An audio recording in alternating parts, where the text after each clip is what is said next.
जय Jagannath. Hello friends, आज ये वीडियो आम +3 first semester MDC human rights आम क्वेश्चन आंसर डिस्कसन करबा। एटा होचे गुटे यूनिवर्सिटी रो क्वेश्चन पेपर एग्जाम हो सारी। एटा हला 2025 रो क्वेश्चन पेपर। तो आम आंसर डिस्कसन करबा।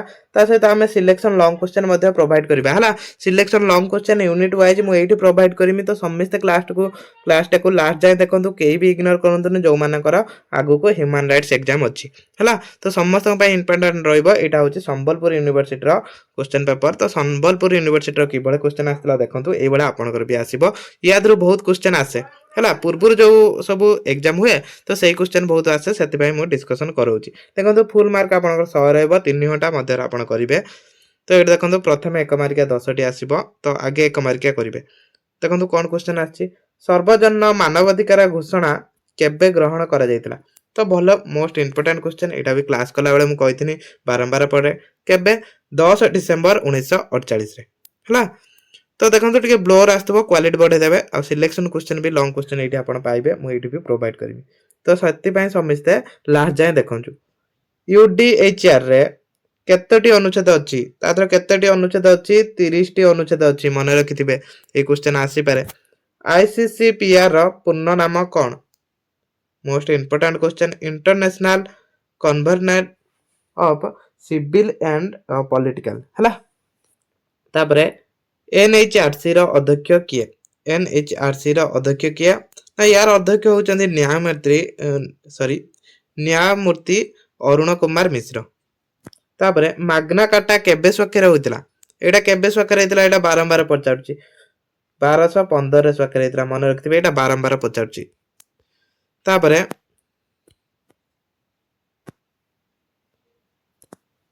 यूएन केबे आईसीसीपीआर एवं आईसीईएससीआर केबे ग्रहण करथिले? केबे ग्रहण करथिले? एटा मसियाडा पचारछि हला। क्वेश्चन टिके लॉन्ग करके डबल जोडी दे देछि। तो गोटे मसिया रहितला केबे 16 डिसेंबर 1966 रे हला। वियना मानव अधिकार सम्मेलन केबे होइतला? वियना मानव अधिकार सम्मेलन केबे होइतला? वियना होइतला केबे 1993 रे। मन रखथिबे। मानव अधिकार दिवस पालन केबे आरंभ होइतला? केबे 1950 मसिया रे एटा आरंभ होइतला। केबे 1950 मसिया रे। तापरे यूएनएचआरसी केबे स्थापित होइतला? यूएनएचआरसी केबे स्थापित होइतला? एटा 1950 मसिया रे होइतला। ठीक देइछि। मानव अधिकार दिवस पालन केबे आरंभ होइतला? मानव अधिकार दिवस पालनटा केबे होइतला? एटा 1948 रे होइतला हला। तापरे भारतर एनएचआरसी केबे गठित होइतला? एटा केबे गठित होइतला? एटा टिके कमेंट करिवे समिस्ते हला। जो माने आंसर जानचंती कमेंट करिवे। पार्ट 2 रो आसीबो 2 मार्किया प्रश्न। देखंतु कि बढा 2 मार्किया प्रश्न आछि। तो आपनकर आसीबो एमिति 9 टी आसीबो। सब जांक करिवे, गुट्टे भी एठी छाडिबेनी। 9 टा जांक करिवे। 2 मार्क नेखा 50 शब्द लिखिवे। माने एठी कोन जिबिति गुट्टे पेज रो 3 टा 2 मार्किया आंसर लिखिवे, माने आंसर करिवे। एटी प्रथम प्रश्न थिला मानव अधिकार कोन? तो एई गुडा सब ही क्लास हेछि, सब क्लास हेछि, जाई देखि परिबे। अधिकार कहले कोन बुझ? मु कहिथिनी देखंतु जतरा मु सिलेक्शन क्वेश्चन 2 मार्किया क्लास करथिनी, सेठी मु कहिथिनी मानव अधिकार गुटे क्वेश्चन करथिनी। तापरे अधिकार कहले कोन बुझ गुटे क्वेश्चन करथिनी। अधिकार कोन, मानव अधिकार कोन, से दीटा जाको आछि। मानव अधिकार जे कोन से गुटे सिद्धांत कह गुटे लिखिबे। प्राकृतिक अधिकार सिद्धांत कोन? एटा प्राकृतिक अधिकार मध्ये क्लास हेछि।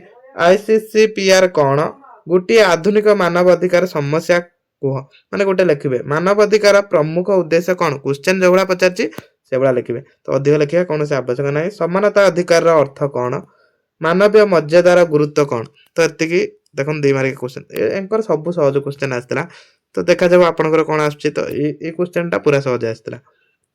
तापरे पार्ट 3 रो एठी 8 मार्किया प्रश्न 10 टी आसीबो। तो सब जांक कोन 10 टी जांक करिबेनी, एठी 8 टी करिवे हला। 5 मार्किया क्वेश्चन 10 टी आसीबो, 8 टी करिवे। सब 250 शब्द, माने गुटे पेज रु 1.5 पेज भीतर लिखिबे, आ अधिक के लिखिबेनी। मानव अधिकार अर्थ, स्वभाव और गुरुत्व विस्तार भाबरे आलोचना करंतु। विश्व स्तर रे मानव अधिकार सुरक्षा यूडीआईआर रो गुरुत्व मूल्यांकन करंतु। तो एबळा सब क्वेश्चन आसीबो। तापर प्रश्न आस्तला ନାରୀ ଶିଶୁ ଅଳ୍ପ ସଂଖ୍ୟକ ଏବଂ ବଞ୍ଚିତ ଶ୍ରେଣୀର ଉପରେ ଥିବା ଅତ୍ୟାଚାର ସହିତ ଆଧୁନିକ ଯୁଗର ମୁଖ୍ୟ ମାନବାଧିକାର ଚ୍ୟାଲେଞ୍ଜ ଗୁଡ଼ିକ ବିଶ୍ଳେଷଣ କରନ୍ତୁ। ତ ସମ୍ବଲପୁର ୟୁନିଭର୍ସିଟିରେ କ'ଣ ହୁଏ ନା କ୍ୱେଶ୍ଚନ୍ ସବୁ ବହୁତ ଲଙ୍ଗ ଲଙ୍ଗ କରିକି ଦିଏ। ଏଠି ଦେଖନ୍ତୁ କେମିତି ଦେଇଛି, ଭାରତରେ ମାନବାଧିକାର ସୁରକ୍ଷା ପାଇଁ ନିୟୋଜିତ ସାମ୍ବିଧାନିକ ବ୍ୟବସ୍ଥା ବ୍ୟାଖ୍ୟା କରନ୍ତୁ। ତ ଏଇଟା ମୋଷ୍ଟ ଇମ୍ପୋର୍ଟାଣ୍ଟ କ୍ୱେଶ୍ଚନ୍, ଏଇଟା ଭଲ ଭାବରେ ପଢିବା ଆସିବ। ଶ୍ରମ ଅଧିକାର, ଡିଜିଟାଲ ଅଧିକାର, ପରିବେଶ ଅଧିକାରକୁ ଉଦାହରଣ ହିସାବରେ ନେଇ ଗ୍ଲୋବାଲାଇଜେସନ ମାନବାଧିକାର ଉପରେ ପ୍ରଭାବ ମୂଲ୍ୟାଙ୍କନ କରନ୍ତୁ। ଦେଖନ୍ତୁ କେତେ ଲଙ୍ଗ କରି କ୍ୱେଶ୍ଚନ୍ ଦଉଛି। ବାଧ୍ୟତାମୂଳକ ଜନବିସ୍ତାରଣ ଏବଂ ଶରଣାର୍ଥୀ ସଂକଟ ବ୍ୟାଖ୍ୟା କରନ୍ତୁ। ମାନବାଧିକାର କାନୁନ ଗୁଡ଼ିକ କିପରି ଶରଣାର୍ଥୀ ସୁରକ୍ଷା ପ୍ରଦାନ କରେ, ତ ସେଇଟା ଲେଖିବେ। ତାପରେ ହିରାସକ୍ତି, ହିଂସା ଓ ଯୁଦ୍ଧ ଅପରାଧ ବିଭିନ୍ନ ରୂପକୁ ଆଲୋଚନା କରନ୍ତୁ। ଏପରି ମାନବାଧିକାର ଉଲ୍ଲଂଘନ ରୋକିବା ପାଇଁ ପଦକ୍ଷେପ ସୂଚନା କରନ୍ତୁ। ତାପରେ କ୍ୱେଶ୍ଚନ୍ ଥିଲା ମାନବାଧିକାର ନ୍ୟାୟିକ ସକ୍ରିୟତା ମାନବାଧିକାର ସୁରକ୍ଷା କିପରି ସୁଦୃଢ଼ କରିଛି, ସେଇଟା ଲେଖିବେ। ରାଷ୍ଟ୍ର ସାର୍ବଭୌମତ୍ୱ ଓ ମାନବାଧିକାର ମଧ୍ୟରେ ସମ୍ପର୍କ ଆଲୋଚନା କରନ୍ତୁ। ଗ୍ଲୋବାଲ ମାନବାଧିକାର ସଂଗଠନ କିପରି ରାଷ୍ଟ୍ର ବ୍ୟବହାର ପ୍ରଭାବ କରନ୍ତି, ତ ସେଇଟା ଲେଖିବେ। ଶିଶୁ ଅଧିକାର କ'ଣ, ଶିଶୁ ଅଧିକାର ସୁରକ୍ଷା ଚ୍ୟାଲେଞ୍ଜ ଗୁଡ଼ିକ ବିଶ୍ଳେଷଣ କରନ୍ତୁ। ତ ଏଇଭଳିଆ ସବୁ କ୍ୱେଶ୍ଚନ୍ ଏଇଭଳିଆ ଆସିବ। ଏଇ କ୍ୱେଶ୍ଚନ୍ ଦେଖିବେ ବହୁତ କ୍ୱେଶ୍ଚନ୍ ଏଇ କ୍ୱେଶ୍ଚନ୍ ଆସିବ, ଭଲ କିନି ପ୍ରିପେୟାର ହୁଅନ୍ତୁ। ତାପରେ ଏଇଠି ଆସିବ 8 ମାର୍କିଆ କ୍ୱେଶ୍ଚନ୍ 5ଟି ଆସିଥିବ, କିନ୍ତୁ ଆପଣ 4ଟି କରିବେ। ପ୍ରଥମ ପ୍ରଶ୍ନ କ'ଣ ଥିଲା, ମାନବାଧିକାର ଅର୍ଥ ସ୍ୱଭାବ ଗୁରୁତ୍ୱ ବ୍ୟାଖ୍ୟା କରନ୍ତୁ। ପ୍ରାଚୀନ କାଳରୁ ଆଧୁନିକ ଯୁଗ ପର୍ଯ୍ୟନ୍ତ ମାନବାଧିକାର ଐତିହାସିକ ପରିଣତିକୁ ଉଲ୍ଲେଖ କରନ୍ତୁ। ଦେଖନ୍ତୁ ଏଇଟା କେତେ ଲଙ୍ଗ କରିକି ଦେଇଛି, ମାନେ ଏଇ କ୍ୱେଶ୍ଚନ୍ ଯେତିକି ଲଙ୍ଗ କରିକି ଦେଇଛି, ଜଣେ ଯଦି ମାନେ ଆନ୍ସର ଲେଖିବ ଯୋଉ ଭଳିଆ ଲେଖିବ ମାନେ ପୁରା ଠିକ କରିକି ଲେଖିବ, ତ ଏଇଟା ମିନିମମ୍ 8 ପେଜ ହେଇଯିବ। 8 ପେଜ ହେଇଯିବ। ପ୍ରଥମେ ଲେଖିବେ ମାନବାଧିକାର ଅର୍ଥ ତ ପ୍ରାୟ ଗୋଟେ ପେଜରେ ହାଫ ପେଜ ଲେଖିବେ। ତାପରେ ସ୍ୱଭାବ ଗୁରୁତ୍ୱ, ତା ସ୍ୱଭାବ ଗୁରୁତ୍ୱ ସିଏ ହେଇଯିବ 3-4 ପେଜ। ତାପରେ ପୁଣି ତାର ଐତିହାସିକ ବିକାଶ ସିଏ ହେଇଯିବ 3-4 ପେଜ। ମାନବାଧିକାର ଘୋଷଣା ପତ୍ର କ'ଣ, ଏହା ବିଶେଷତା ଗୁରୁତ୍ୱ ବିଶ୍ୱ ସ୍ତରର ପ୍ରଭାବ ଆଲୋଚନା କରନ୍ତୁ। ଘୋଷଣା ପତ୍ର ଏଇଟା ଲେଖିବେ। ତାପରେ ବାଧ୍ୟତାମୂଳକ ଜନସ୍ଥାନାନ୍ତର ଓ ଶରଣାର୍ଥୀ ସଂକଟ କାରଣ ପରିମାଣକୁ ବ୍ୟାଖ୍ୟା କରନ୍ତୁ। ଅନ୍ତର୍ଜାତୀୟ ମାନବାଧିକାର ଅପନ ଅନୁଯାୟୀ ଶରଣାର୍ଥୀ କିପରି ସୁରକ୍ଷା ଦିଆଯାଏ, ସେଇଟା ଲେଖିବେ। ତାପରେ ଭାରତରେ ଅନୁସୂଚିତ ଜାତି, ଅନୁସୂଚିତ ଜନଜାତି, ନାରୀ ଶିଶୁ ସଂଖ୍ୟା ଅଳ୍ପ ସଂଖ୍ୟକ ଭିନ୍ନକ୍ଷମ ଲୋକଙ୍କ ସମ୍ମୁଖୀନ ମାନବାଧିକାର ସମସ୍ୟା ଗୁଡ଼ିକ ଆଲୋଚନା କର। ତ କେତେ ଦେଖନ୍ତୁ କେତେ ଲଙ୍ଗ କରି ଦେଇଛି କ୍ୱେଶ୍ଚନ୍। ଏଠି ଲଙ୍ଗ କରିବାର ଆପଣଙ୍କର କିଛି ନାହିଁ, ଆପଣ ଏଗୁଡ଼ା ସବୁ ପଢିବେ। ୟାଦ୍ୱାରା 5 ମାର୍କିଆ 2 ମାର୍କିଆ ସବୁ ଆସିବ। ଭାରତରେ NHRC ଓ SHRC ର ମାନବାଧିକାର ସୁରକ୍ଷା ଭୂମିକା ଉପରେ ଟୀକା ଲେଖନ୍ତୁ ଓ ସେମାନେ ସାମ୍ନା ଦେଉଥିବା ପ୍ରମୁଖ, ଏଇଟା କ'ଣ ଦେଖିବା ଟିକେ ବ୍ଲୋର ହେଇଛି, ସୀମା ବନ୍ଧନ ଗୁଡ଼ିକ କ'ଣ, ତ ସେଗୁଡ଼ା ଲେଖିବେ। ତ ଏଇଭଳିଆ କ୍ୱେଶ୍ଚନ୍ ଆସିବ। ଆଉ ଲଙ୍ଗ କ୍ୱେଶ୍ଚନ୍ ସିଲେକ୍ସନ ମୁଁ ଏଇଠି ଦେଇଦେଉଛି ହେଲା। ଦେଖନ୍ତୁ ଫାର୍ଷ୍ଟ ସେମିଷ୍ଟାର ଏଇଟା ହେଉଛି ସିଲେକ୍ସନ କ୍ୱେଶ୍ଚନ୍ କୋଉଟାରେ, ହ୍ୟୁମାନ୍ ରାଇଟ୍ସର। ତ ଏଇଟା ଆମେ ପୂର୍ବରୁ ବି ଦେଇଛନ୍ତି, ତ ଯେଉଁମାନେ ଆଗରୁ କ୍ଲାସ୍ କରିନାହାନ୍ତି ତ ସେମାନଙ୍କ ପାଇଁ ଏଇଟା ମୁଁ ଆଉ ଥରେ ଏଠି ପ୍ରୋଭାଇଡ୍ କରିଦେଉଛି ହେଲା। ୟୁନିଟ୍ 1ର କୋଉ କ୍ୱେଶ୍ଚନ୍ ଆସିପାରେ, ମାନବାଧିକାର ଅର୍ଥ ବୈଶିଷ୍ଟ୍ୟ ଗୁରୁତ୍ୱ। ତ ଯେତିକି କ୍ୱେଶ୍ଚନ୍ ଦିଆଯାଉଛି ସେତିକି ପଢ଼ନ୍ତୁ, ସେତିକି ଭିତରେ ଆସିବ। ଭାରତରେ ମାନବାଧିକାର ବିବର୍ତ୍ତନ ଓ ଐତିହାସିକ ବିକାଶ ବିଷୟରେ ଆଲୋଚନା କର। ତ ଏଇଟା ବି ମୋଷ୍ଟ ଇମ୍ପୋର୍ଟାଣ୍ଟ ରହୁଛି। 3 ପିଢ଼ି ମାନବାଧିକାର ଉପରେ ଏକ ଟିପ୍ପଣୀ ଲେଖ। କିଛି ନ ହବ ପ୍ରଥମ ପିଢ଼ି, ଦ୍ୱିତୀୟ ପିଢ଼ି, ତୃତୀୟ ପିଢ଼ି, ୟା ଭିତରେ ଗୋଟେ ପଢିପାରେ। ତ ସେଥିପାଇଁ ମୁଁ 3 ପିଢ଼ି ଦେଇଦେଇଛି। ମାନବାଧିକାର ସାର୍ବଜନୀନତା ଏବଂ ସାଂସ୍କୃତିକ ବିବିଧତା ଉପରେ ଏକ ପ୍ରବନ୍ଧ ଲେଖ। ମାନବାଧିକାର ତତ୍ତ୍ୱ ବିଷୟରେ ଲେଖ। ମାନବାଧିକାର ଯୋଉ ସବୁ ତତ୍ତ୍ୱ ଅଛି ସେଗୁଡ଼ା ଲେଖିବେ। ତାପରେ ୟୁନିଟ୍ 2ର ରହିବ ସିଲେକ୍ସନ କ୍ୱେଶ୍ଚନ୍, ମାନବାଧିକାର ଉପରେ ଅନ୍ତର୍ଜାତୀୟ ଚୁକ୍ତିନାମା ବିଷୟରେ ଆଲୋଚନା କର। ଜାତିସଂଘ ମାନବାଧିକାର ପରିଷଦ ଉପରେ ଏକ ଟିପ୍ପଣୀ ଲେଖ। ତାପରେ 3 ନମ୍ବର ପ୍ରଶ୍ନ ହେଉଛି ବିଶ୍ୱ ମାନବାଧିକାର ସଂଗଠନର ଭୂମିକା ଆଲୋଚନା କର। ସର୍ବଜନ ମାନବାଧିକାର ଘୋଷଣାନାମା ଉପରେ ଏକ ଟିପ୍ପଣୀ ଲେଖ। ତ ଏସବୁ ସିଲେକ୍ସନ କ୍ୱେଶ୍ଚନ୍ ରହିବ। ଆଉ ଦେଖନ୍ତୁ ଏଇଟା ସମ୍ବଲପୁର ୟୁନିଭର୍ସିଟିର ସିନା ମୁଁ କ୍ୱେଶ୍ଚନ୍ ପେପର ଆପଣଙ୍କୁ କ'ଣ ଡିସ୍କସନ୍ କରେଇନି, କିନ୍ତୁ ଆଗକୁ ଯୋଉ ଆପଣଙ୍କର ଏକ୍ଜାମ୍ ଅଛି ତ ସବୁ କ୍ୱେଶ୍ଚନ୍ ଏଇଭଳିଆ ଆସିବ। ଯୋଉ ଭଳିଆ କ୍ୱେଶ୍ଚନ୍ ଦିଆଯାଇଛି ଏଠି ସିଲେକ୍ସନ ଏଇଭଳିଆ ଆସିବ ହେଲା। ମାନବାଧିକାର ଉପରେ ଜଗତୀକରଣ ପ୍ରଭାବ ଲେଖ। ତ 2ଟା ଜଗତୀକରଣ ସକାରାତ୍ମକ ନକାରାତ୍ମକ ପ୍ରଭାବ। ତ ଯଦି ପ୍ରଭାବ ପକାଉଛି 2ଟି ଲେଖିବେ, ଯଦି ନକାରାତ୍ମକ ସକାରାତ୍ମକ ଏମିତି କିଛି ଦଉଛି ତ ସେଇଟା ଖାଲି ଲେଖିବେ।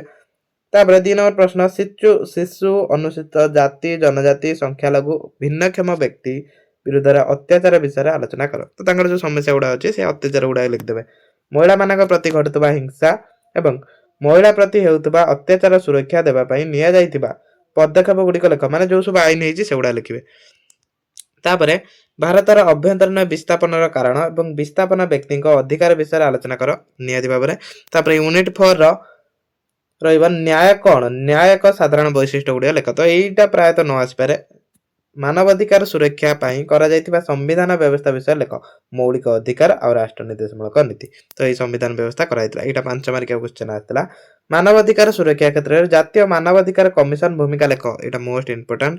ମାନବାଧିକାର ସୁରକ୍ଷା ପାଇଁ NGOs ର ଭୂମିକା ଉଲ୍ଲେଖ କର।